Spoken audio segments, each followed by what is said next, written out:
The first item on the agenda is reviewing minutes, and then we'll go back to chatting because then it's news about farms and farmers. Did folks see the July minutes? Yes. So just to recap, I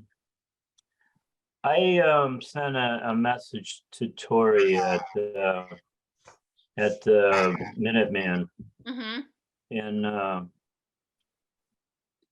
they're not very good about getting the Zoom up, and I really have relied on the Zoom, and I think Joe probably would do the same. But anyway, so I've asked for the September Zoom, and as soon as I get that, I can do the minutes, and I'll also find out just what the process is there, so Joe will know and who to contact about getting them. I don't know, they generally don't seem to put them up until we make a deal about the fact that they haven't put them up. So Got it. Well, Dan, thank you. okay. Great.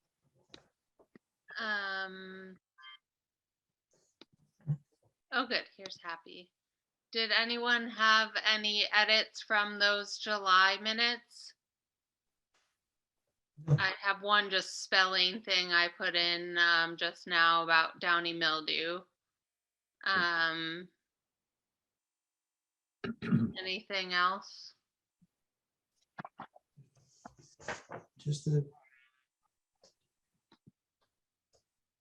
It was a long time ago. It was a long time ago. Brian, you can see. I didn't even read them. You talked about irrigation. That sounds right. That's right. Yeah. The first planting of basil is Genovese. The second planting is Genovese, Devotion, and Prospera, and further plantings are only Devotion and Prospera. That is true. Right. They lasted pretty well, you know. Oh, good. Particularly the Prospera. Okay. Devotion did come. Gotcha. Hi, Happy. Hi. We're just reviewing the July minutes. Okay. Do you have any thoughts about them? All right. I move to accept the minutes with just like a spelling change. Okay. I'll second it. Okay, great. Okay, moving on. We've got news about Concord farms and farmers. Yeah, so here, Mark, we mostly talk about, we had mentioned a minute ago, but not officially, like we've had a couple of frosts, so has Hutchins. That's notable. So what have you lost?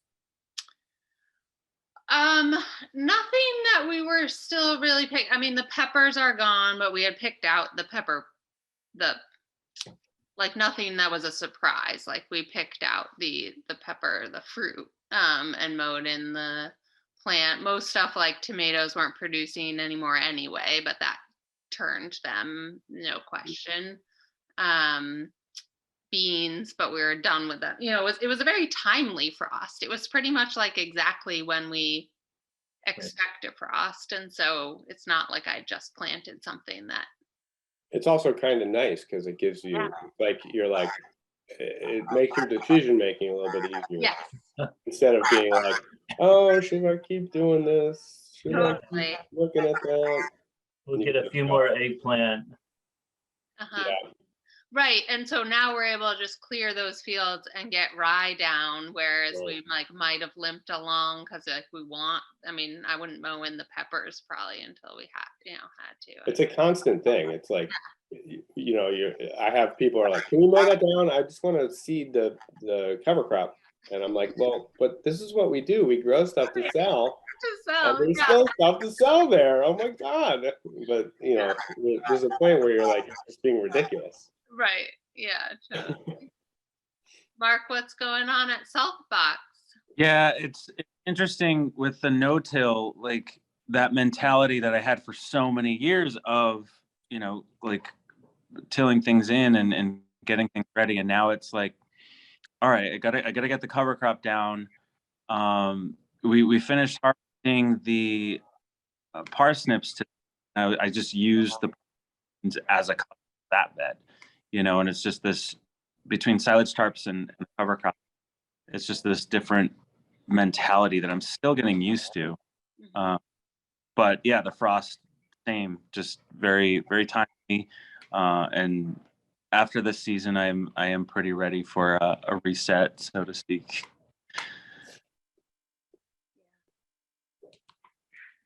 It's Do pretty you guys dry. have irrigation there over the summer? We do, yeah.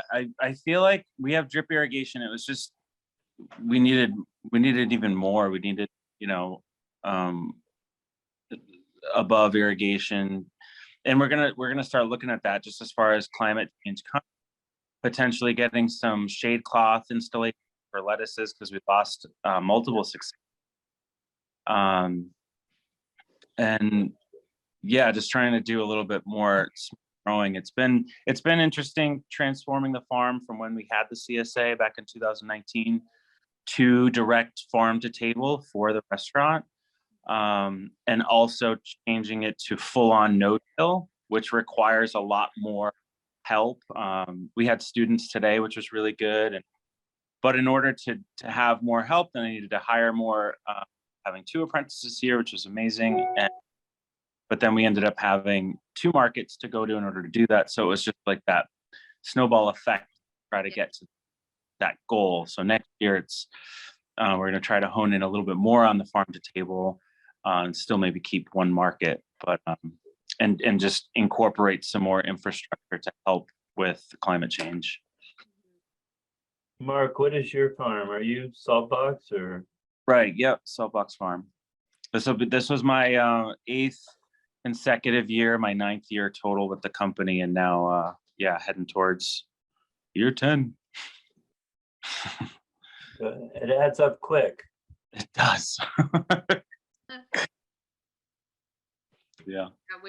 This is our 9th year here too.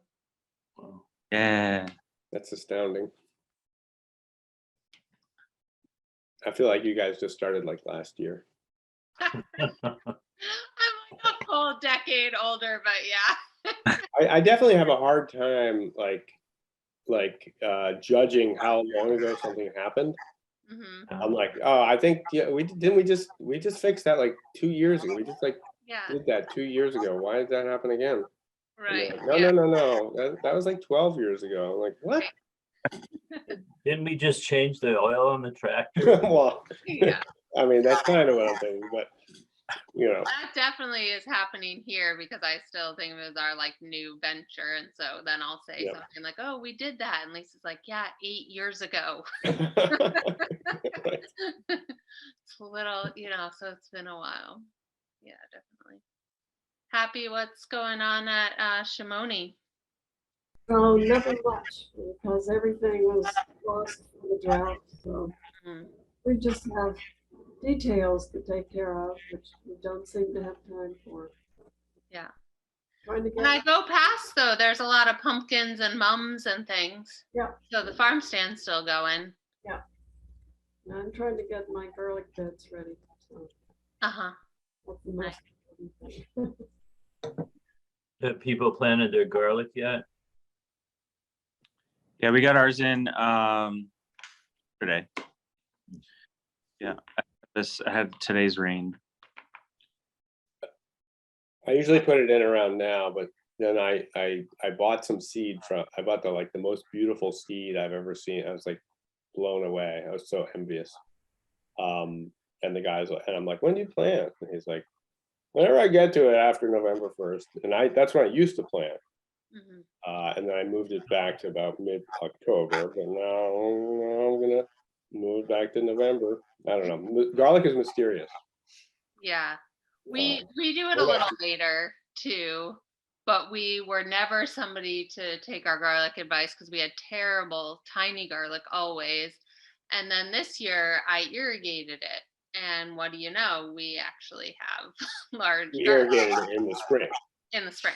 Yeah. And we have real garlic now. Yeah.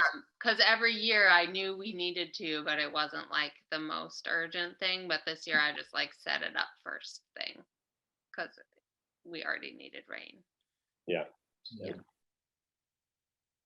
Yeah, that's actually the good thing about a drought, Yeah. is that it really it gives you a lot of incentive to irrigate things because you know everything's dry.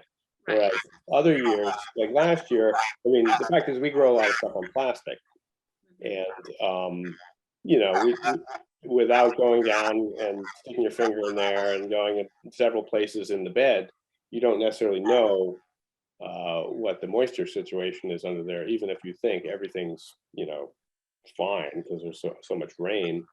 Yeah. So this year we had the most amazing celery and celeriac that we've ever had. Yeah. I think it's just because, you know, we were so on top of irrigating every, you know, twice a week, couple times a week. Whereas normally I'm like, it's probably fine. Right. That's where I did the same. If I know it's dry, I mean, we lost whole things that I did not have time to Right. put Yeah. any Yeah. irrigation on. So it's not like I was happy about it, but the things that had irrigation on it, I did my whole rotation and they were beautiful. Yeah. But some things we bothered to plant and weed and then let them die. I love that. Yeah. Where'd you get your garlic from, Brian? Oh, it's well, I got most of it from well, we saved some of it, and then I got some of it from a place in Maine.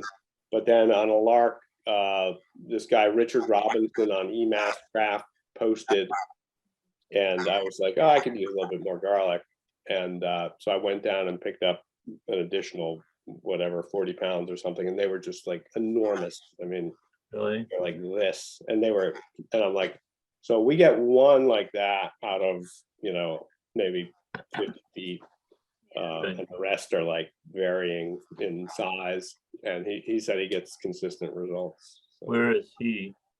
he's in what's the name of the town? It's near Natick. I can't remember the name of the town, In but he didn't have that much. Dearborn? Sherborne, that's right. Yep. Oh, okay. Yeah, he was selling it also through the Boston Food Hub. Mhm. And he was pretty much out. I bought like 5 pounds from him. Yeah. Of his seed garlic, and the stuff he was selling at the Boston Food Hub, he said, oh, that's, you know, that's not seed garlic. It looks so good compared to our garlic. Yeah. I think we're gonna seed some of it anyway. Right. Well, I'll tell you something. I bought for a couple years from a place out in Wisconsin, and normally I buy the number one, you know, the 2.5, whatever, 3+ inches, you know, for seed, and spend extra money on it and stuff. And then one time I ordered and mistakenly ordered just what they call table garlic or whatever, and much smaller size. And that was probably the best garlic crop that we've had in quite a while. I mean, Really? Oh, yeah, those ones uniformly. I just don't get it. It's just I have a difficult time learning anything about garlic, because I think garlic is what's the word? It's contrarian. It doesn't want to be figured out. I don't know. Hmm. So we just keep trying. I like to eat it. Yeah. So, yeah. and I know my customers. We always sell out of garlic by sometime in September. This year we do a pool, Right. and we lasted till I think September 15th. We've never come close to this year. We have onions, you know, still, which normally we would have sold out of, but garlic, we never have lasted till the end of the season. One thing that I did this year, I had, I think, 7 varieties of garlic, and I kept them all separate, and I kept their names. And so we put them in a box with their names, and people were so intrigued. What does this one taste like? What does this one do? Oh, I'll try that one. And I think I finally pulled the last 12 off the shelf because they were puny. But it's kind of interesting to give your clients a little bit of kick with the name. Could you tell them the difference? Did you try them? Oh, I didn't have time to try each I one. know, it's like the cobbler, This one tastes like garlic. right? This one tastes more like garlic. This one tastes a little bit like garlic. It's harder to peel. Yeah. Cool. So no Steve. Yeah, I'm surprised. Yeah, I'm surprised. I should have called him like we sometimes do. Should I call him now? But tell him he missed Okay. all the fun part. His garlic all got cooked. Yeah. He said he had the best year ever. They had the best crop ever. And it Uh-huh. just, they put it in the greenhouse or something. And it got too hot and it just cooked. No. I don't think they could even sell it. Wow. Yeah, he was looking for garlic seed earlier. Yeah, it's harsh.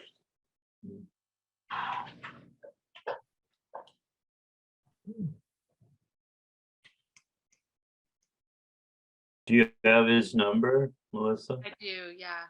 I was just thinking something about Liza not being here. I was like, maybe everybody's a little busy Oh, that could be. calling him. Because then I can put him on. Okay, but the next agenda item, so we, Went away. Yeah. sorry. Hi, Steve, it's Melissa. I just got my iPhone.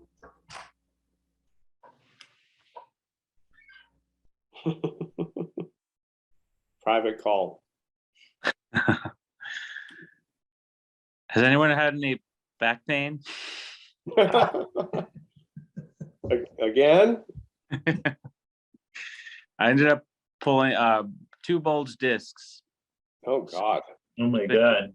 Been 2 months, chiropractor and PT, but I'm finally healing, which is wonderful. Did you do something specific or it just sort of happened? Yeah, I think it was just rushing through a zucchini and summer squash harvest and just the twist motion of moving the lugs and then boom. Wow. Been pointing a lot lately and luckily have an amazing team, but yeah, it's created some challenge just for fun. Oh, Yeah. It must be hard to know how far you can go after you have an injury like that. I mean, just Yeah, it's true, and I'm working very closely with these guys. I've had the MRI done. I've had multiple doctors scrutinize it, so I can understand like what next year can look like. You know, I might switch to some other crates to keep things at a lighter weight and learn more ergonomics to make sure I take care of my now 41-year-old body. you're not the first person zucchini has hurt. I feel amongst friends in this. Yeah. So Steve is coming. He hadn't seen the notice. I'm sorry I didn't call him earlier. He doesn't get the chance to skip because he's the only one that we hunt down. But he did want to come, so I forwarded him the How did he link. not get the notice? Liza's so good about, I mean, He sending said it he a hadn't week seen and anything then from a her in a reminder. And, I know. Yeah. I just emailed him. He does have an AOL email, so maybe it got oh, with the spam. I don't know. Maybe it spammed us. But he is coming.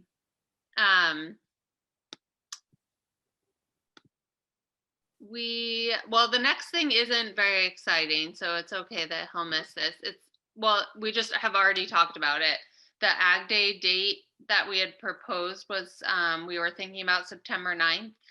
Right. And Liza checked, and right now there is nothing on the town calendar for September 9th of 2023. But we haven't heard back from Chris Carmody for any kind of like official notice. But she was thinking if no one else had come up with anything that we could probably move forward, assuming that date. That'd be good. That was her update on that. So yeah, I think we can assume that. The Concord farm videos, let me see what she said about that. Did they come to Walden Woods? They did, and they wanted to come another time to interview Bobby, our farm manager, and they haven't. I sent Tori an email yesterday Okay. asking if they plan to come back. And along with when I asked her, you know, if they could either send a link for the September minutes or put them up, and I haven't heard back from her yet. So Oh, she's the one that does it. I think she's the one that actually puts them up. So Right. I should have pursued it more, you know, it's just this time of year, we're so busy. Yeah. Yeah. Few Well, things to do. The salt box one was up. Yeah, So I think it's just a little slow, but that's fun. A bunch of people it's nice to have the link up there. And on Instagram, I think people are linking and watching it. Sounded like. Yeah, that was pretty cool. Yeah. I think she did a really good job. He had No. to take two, but the second one was definitely a lot better. I had COVID the first take, so I was coughing. Oh, geez. So it was very for return. Yeah. you know, I know that Marshall's was supposed to be done. I don't know if they actually got done. I think that Liza was still like that they had postponed it due to something on Marshall Farms and like a family thing or something, and then Liza was trying to get in touch with him to set it up again. It hadn't been rescheduled. But I think that was I think it hopefully it'll happen at some point. Tori's still up for doing them, which is, I feel like it's fun for us to have, even though some of them are funny because they're like from the spring. Oh, here's Steve. Like ours, there's like nothing in the ground because it was in the spring. Yeah. Cover crop. Yeah. Eaten All by right. geese. Yeah. All right. Steve is coming. There's Steve. There we are. You're on Hello. mute, Steve.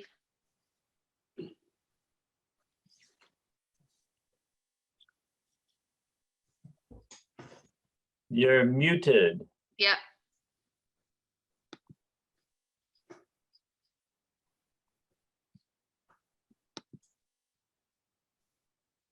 Still muted.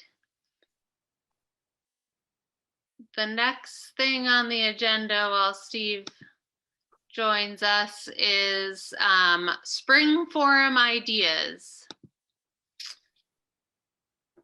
It's always good for us to start with the ideas now. Right.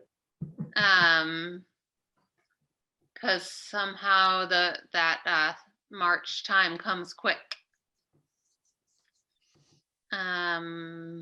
This might be a dumb idea, but Yeah. I know that like things like no-till and zone till and minimal till are you know, gaining more currency Mhm. in various different forms. And I don't think that most people really understand what it means, really understand what tillage means. Yeah. But I don't know, it would have to be like a presentation. Like I was thinking even of talking about how, you know, pre-Columbian people would have approached tillage. Mhm. Yeah. And you know, kind of early forms of tillage in colonial times and after that. And then, you Hi, know, Steve. Sorry. Can you hear me machinery. now? Yes, we You're can see you and we can hear you. And somehow you're on twice, but that's fine. There's One of you is talking. That's good. That give me 2 votes? Well, quick. Vote And on that, you know, something quick.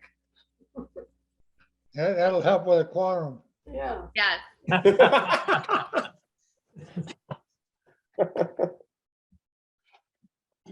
Hmm.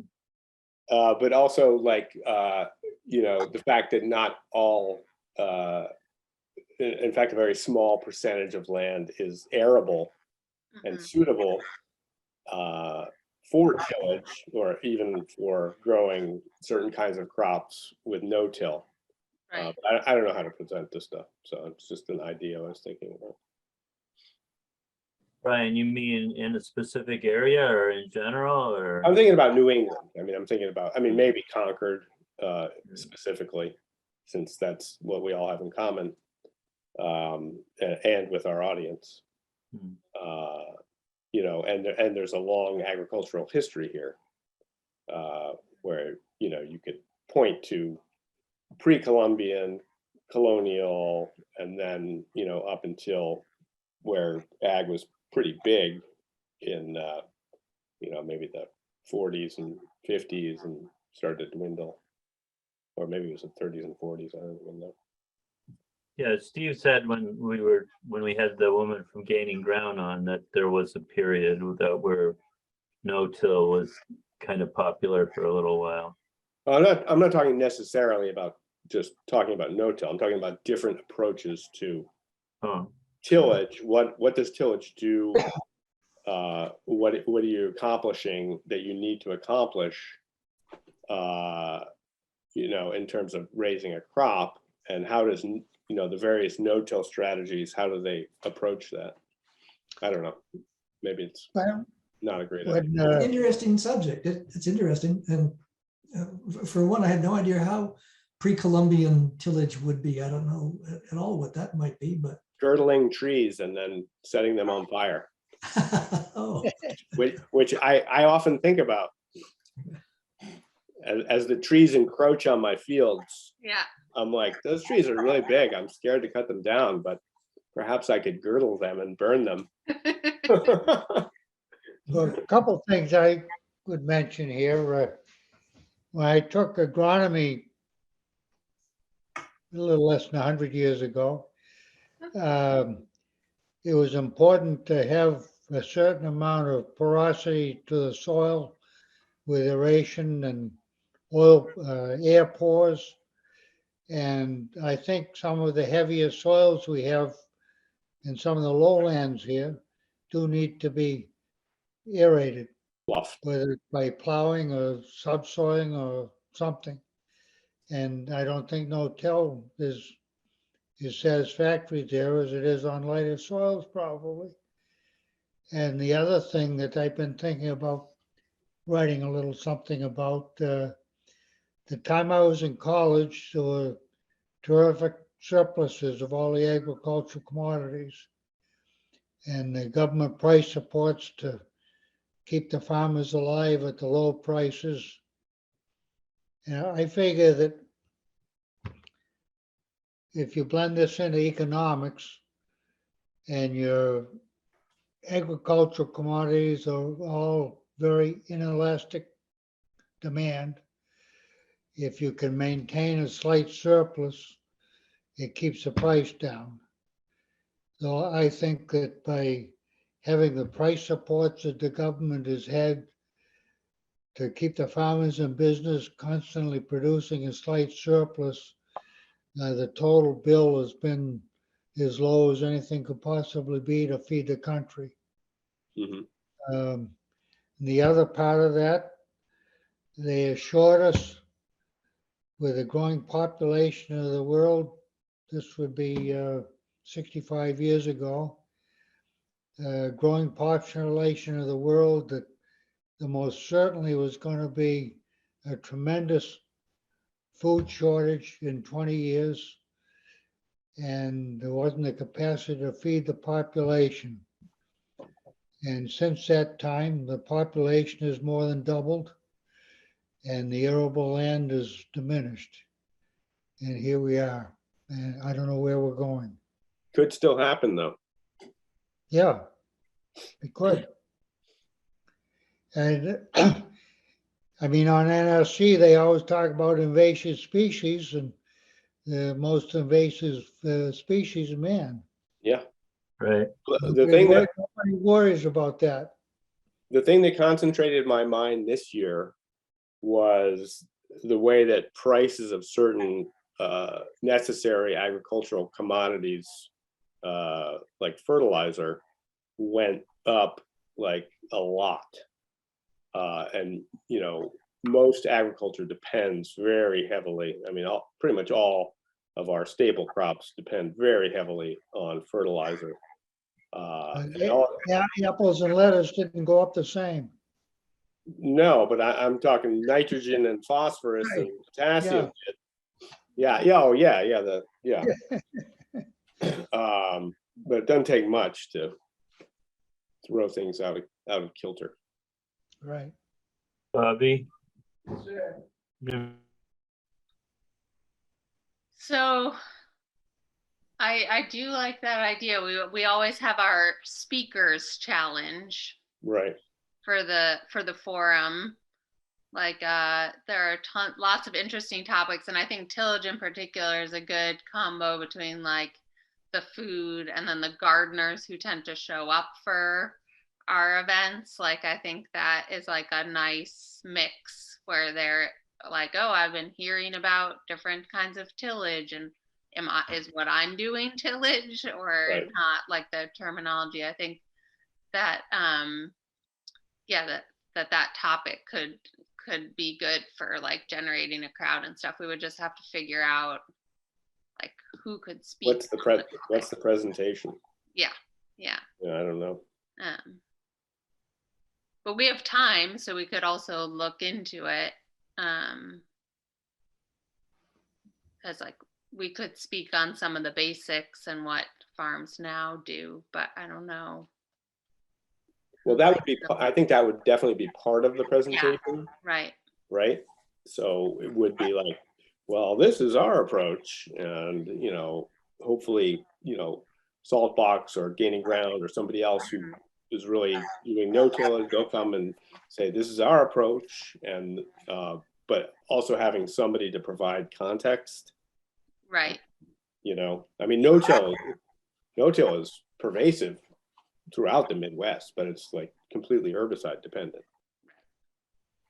And also with a farm like our farm, you know, depending on how you do no-till, it really would inhibit our ability to have a season, you know, a long season, because you have situations where soils are not drying out and warming up unless you actually get in there. And like Steve said, and you aerate them, then you're able to use them. Yeah, so I wonder if we could like research who might be able to come talk. Like maybe there's like a farm organization that someone is knowledgeable, or some professor. Yeah, that's what we've had. We had a professor once. I know. And then I was like, did we already have the only one They're used that to talks talking on in this? front of people. What? They're used to talking in front of people. Yeah. So they're really good at that. Yeah. Yeah, we could look into it. I feel like we had the one who gives talks on agriculture in the area, but Well, he had like a New England angle. Yeah. So we need to Right. find somebody with a tillage angle. right, which maybe might be more out by UMass, which those extension folks come this way. Maybe we could get. Who knows Vern Grubinger? He would be good. That's true. He Or would be- maybe we have a panel or something.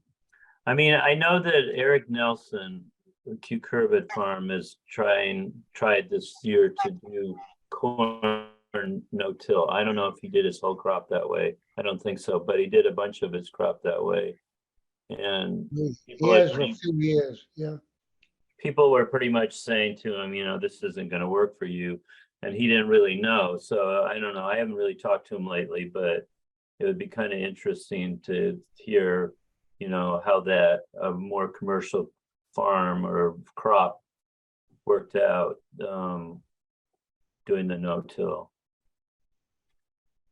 Yeah, we had many challenges with no-till. A lot of things worked out, but a lot of things didn't. A big learning curve this year. One of the biggest takeaways is like you need a good amount of labor to get no-till going. If you think of gaining ground mid-season, they had like already 1,500 volunteers, and I had like 20, if that. And then things that happen that I didn't even think about happening, like after you have this like pristine top dress and your weed seed pressures down, and your carrots, like you go to thin your carrots and your beets and there's like no weeds, and it was amazing. I was like, oh my God.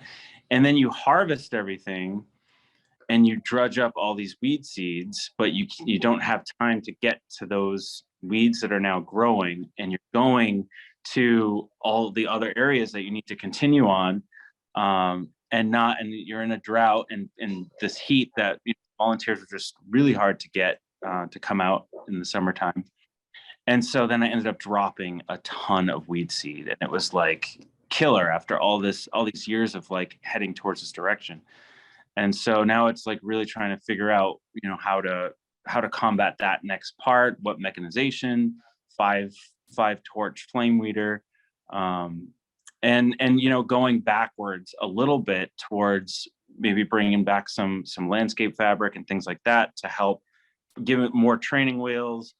And I don't know, like for Saltbox anyway, in our model, I don't think that getting lots of volunteers is in our future. And so moving forward with no-till may need to go down towards low-till, in definition terms, but we'll see what it can do. But I'd be happy to share the many challenges. It was hard.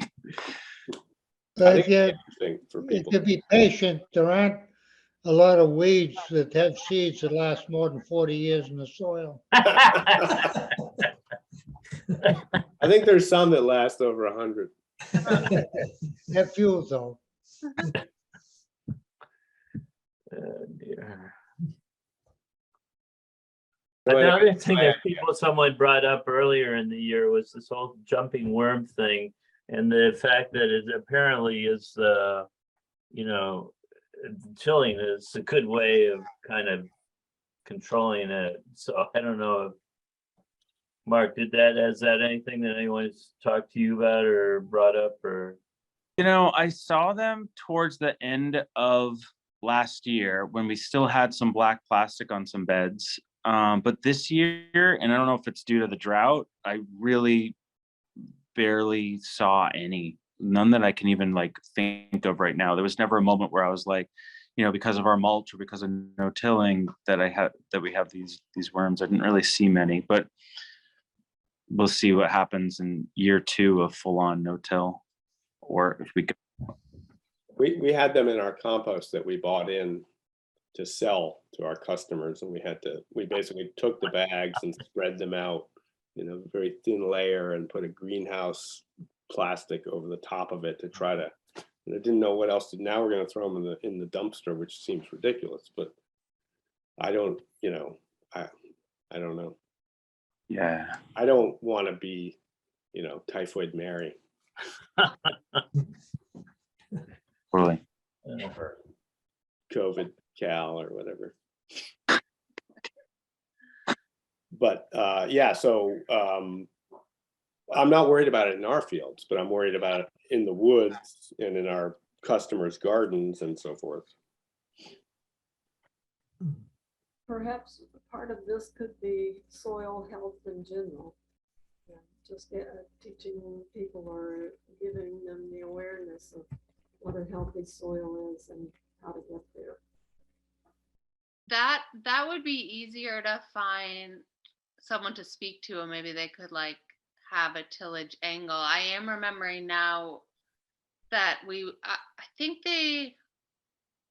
American Farmland Trust organized like a talk. It was like a women farmers talk this past fall, and there were soil specialists there, and they were talking about soil testing and soil health. And I do think that they knew a lot about tillage as well. Maybe I could look back and see who they were. They were one of them had a farm for many years and is now working. I don't think she works for American Farmland Trust. I think she works as like a soil scientist, but she had come in, and maybe that could be like a speaker idea on this topic, or like another person on the panel. Yeah, it'd be good to have somebody who had like actual farm Yeah. experience. Because I get emails from people who send in their first soil test, and they're like equally concerned. Anything that's out, low, seems to be of equal concern or equal potential to be causing problems. But I'm like, well, this is not causing your problem is low nitrogen. It's not, and that's not even tested on the soil test. Right. It's not your low boron is not causing your plants to turn yellow and die. Yeah. So Wait, are these like I think people when people who are, don't know about it, they look at it and everything's equivalent. yeah. You mean people send you their soil tests like from their house? Yeah. How'd they get your email? Oh, you're like Send it working. to Liza. Yeah. Yeah. Info@Hutchinson. Everybody has my email. Yeah, got it. I was picturing like your home email. Someone's like, No. gonna solve That my used to be. I used to problem. get calls on my home phone. Why are my Yeah, I guess tomatoes everybody dying? Exactly. No, I get pictures of people's plants and I- what is this? Why? I'm like, That is true. I have gotten pictures of pumpkins growing, and what pumpkin is this? Can I eat it? For sure. if you can put it in your mouth, you can eat it. Yeah, I haven't gotten a soil test yet, though. Now I'm kind of insulted. Maybe they don't know how bad our soil is. They don't want our advice. Be sure to Well, see our soil test. We had problems with plants dying from high boron. High boron. Yeah. Yeah, about 40-something years ago, we were early into recycling, and we were getting mattress factory waste to bed the cows with. And the boron they use, a fire retardant in the mattresses, was swept along with the stuff on the floor, and we were spreading heavily where we were going to plant strawberries with manure, and the rates were killing the strawberries. Wow. And it took us a long time to figure that out. How'd And in you the figure it process, I'd sold manure to several gardeners that had the similar trouble we were trying to Problem. correct. Yeah.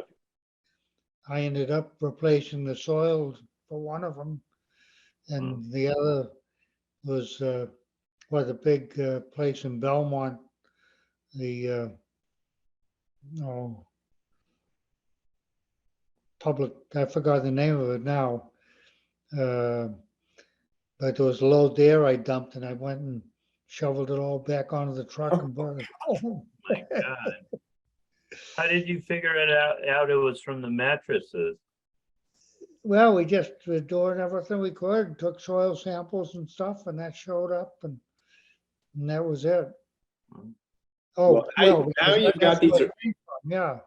Now you've got these herbicides that are like in extremely residual quantities can affect your crops, and it's Yeah. impossible to know if the compost that you're buying in or the soil mix that you're buying in Right.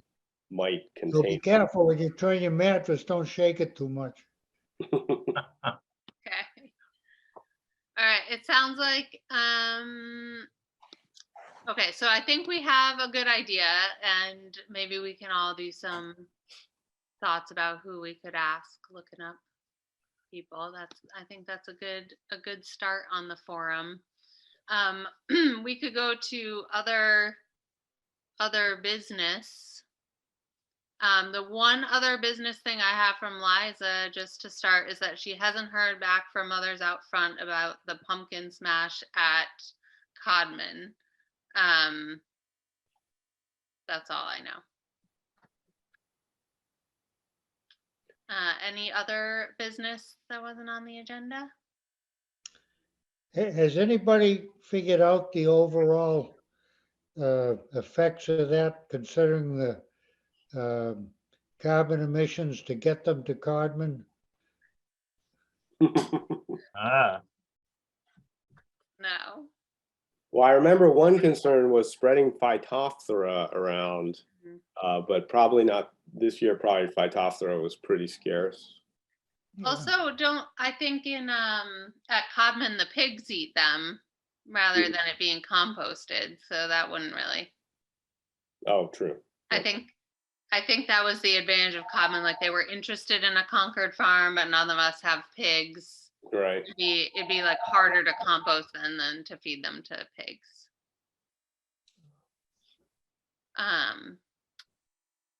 Yeah, so I guess we don't really need to do anything with that. I think the original idea and why Liza was maybe trying to still find out info is if they wanted us to like help like let people know when they bought pumpkins that they were doing the event or something, but this is to raise money. What is that organization? Do you know?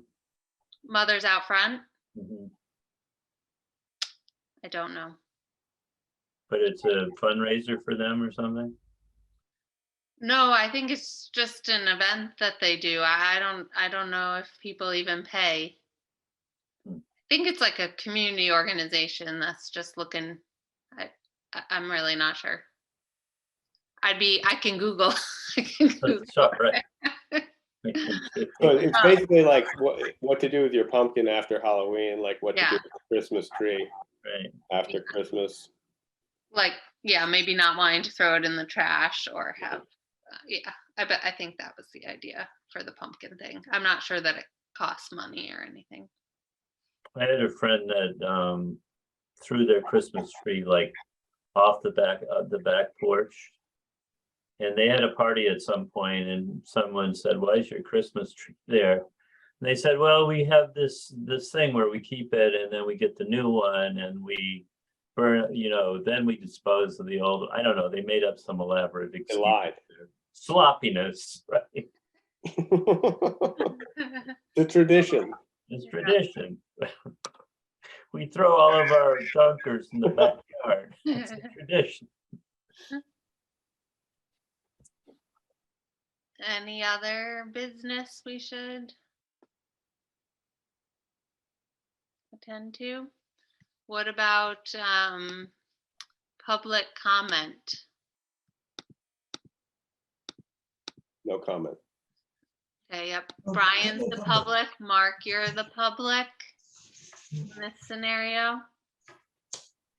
Mm. No comment.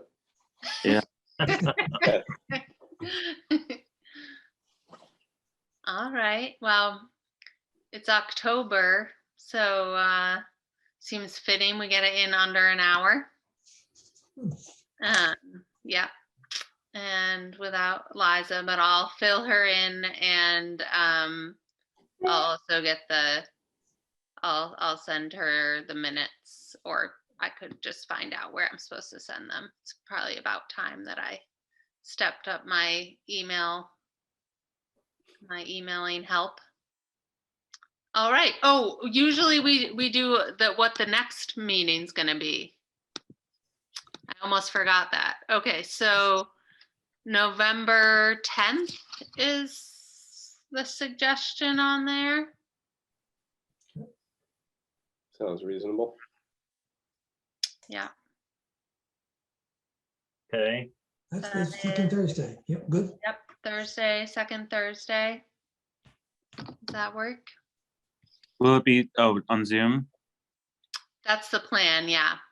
Cool. Yeah. Great. Okay. I'll check around the university and see if I come up with any potential agronomy speakers. Great, yeah, and I'll look up, we had a couple pretty good speakers at that event. Jen was there too. And I'll look up what they actually do to see if that could be fitting too. Great. We also, I'm realizing, there's the new NRCS person for our district, and he is very enthusiastic and has talked to us about their tillage scales and stuff, like what counts as tillage. I don't know. That could be, I don't know that we'd probably a professor or one of these women who have presented a lot would be our first choice. I'm not sure he's done speaking events, but it could be a backup. So do you think that someone that's got a small garden or just a layman in general would be interested in learning more about soil? I would imagine, but I would think so. so that would be kind of the idea, right? Yeah. I gave a soil talk at the West Concord Library some years ago, and it was all like the garden clubs group, and it was packed at the library. So I think there are an amount of people out there that want to hear. So you give talks on soil, Mark? Yeah. I think we might have found one of our. There we go. Oh, I thought he was already signed up. Oh, okay. Yeah. I'm join on the panel and share whatever and keep learning. Nice. Okay. That'll be great. Okay. Do we have a motion to adjourn? I need to brag. We have 4 minutes. We could talk about anything for 4 minutes, but I need to tell Liza we finished before 8, Gotta eat my dinner. Okay, great. I make a motion, we secede from this meeting.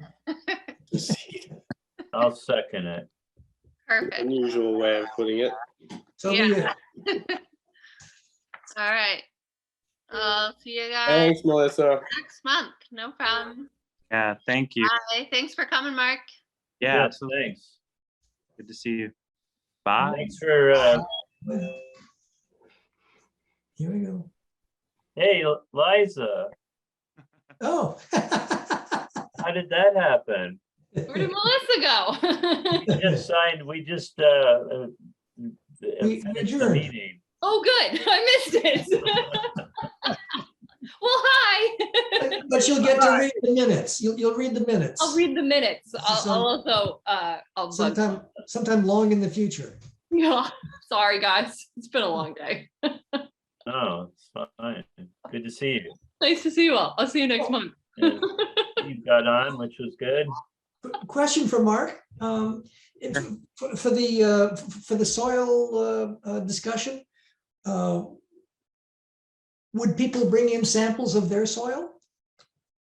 I don't believe I have enough expertise for that. It was more talking through just dissecting soil itself and getting people to understand good watering practices and sharing various ways to fertilize and just kind of like a full round gamut, but I don't think I would be able to assess this. I mean, yeah, I don't think so. All right, very good. Liza, we're talking about the spring forum of having some potential focus on soil and maybe one or more speakers talking about, soil. Yeah, Great. soil and tillage. Yeah. Yeah, let's talk about dirt. That sounds awesome. Great. Everybody needs dirt. Everybody needs dirt and good dirt. That's awesome. Sorry to miss the meeting, guys. That's all right. Anyway, good to see you all. I'll see you guys soon. Bye. All right. Take care, guys. Nice to see you, Mark. Dude. See you soon. See you soon. Bye. You-